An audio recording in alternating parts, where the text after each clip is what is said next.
tỏ ngày nay dương to ca ngày dương sao mấy nhâm dạy hưởng phi xịp ní vì thưa ca dứt rồi có bị ọt thưa cá chẳng ai bật đà nói tèng bỏ ní check cloud vậy chẳng thưa ca dứt ọt thưa cá vì mạch vì đây xa ấy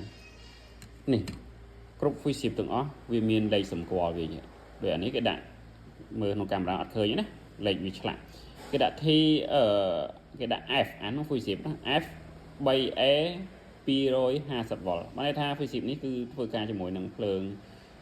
250 V ហ្នឹង220 V 250 V ហ្នឹងហើយវាអាចទទួលបន្ទុកបានប្រហែល3 ampere អញ្ចឹងវាធ្វើការពេលណាគឺវាធ្វើការពេលដែលភ្លើងលើសចំនួន ampere ដែលវាកំណត់នេះអញ្ចឹងពេលដែលវាធ្វើការមានន័យថាវាផ្ដាច់ខ្លួនវាឬក៏វាផ្ដាច់ជីវិតវាអញ្ចឹង physics ហ្នឹងមក lifetime វាគឺយើងនិយាយឲ្យស្រួលស្ដាប់មកជាតិវាគឺធ្វើការបានតែម្ដងឯងធ្វើការបានម្ដងគឺចោលហើយខូចហើយនេះពេលដែលវាធ្វើការនេះវាផ្ដាច់អាលួសសរសៃលួសនៅក្នុងនេះសរសៃលួសនៅក្នុងអាកំពង់កែវនេះអញ្ចឹងណា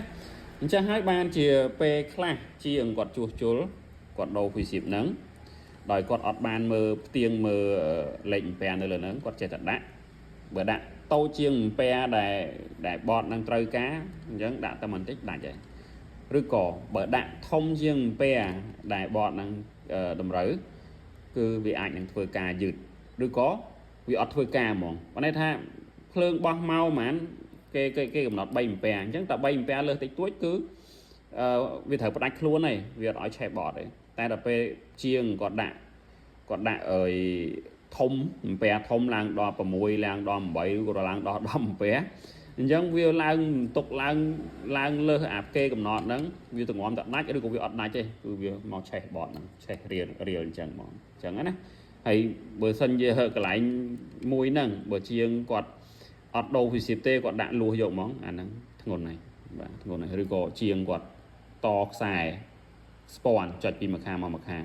អាហ្នឹងបើថាគាត់ដាក់សរសៃរៀងឆ្មាលអីទេវាមិនអីទេតែមិនតិចវាដាច់តែសរសៃហ្នឹងតែបើគាត់ដាក់រៀងធំទងំតែដាច់ហ្នឹងឬក៏វាអត់ដាច់ហ្មងគឺវាឆេះផ្ទាំងបតហ្នឹងហើយអូខេអញ្ចឹង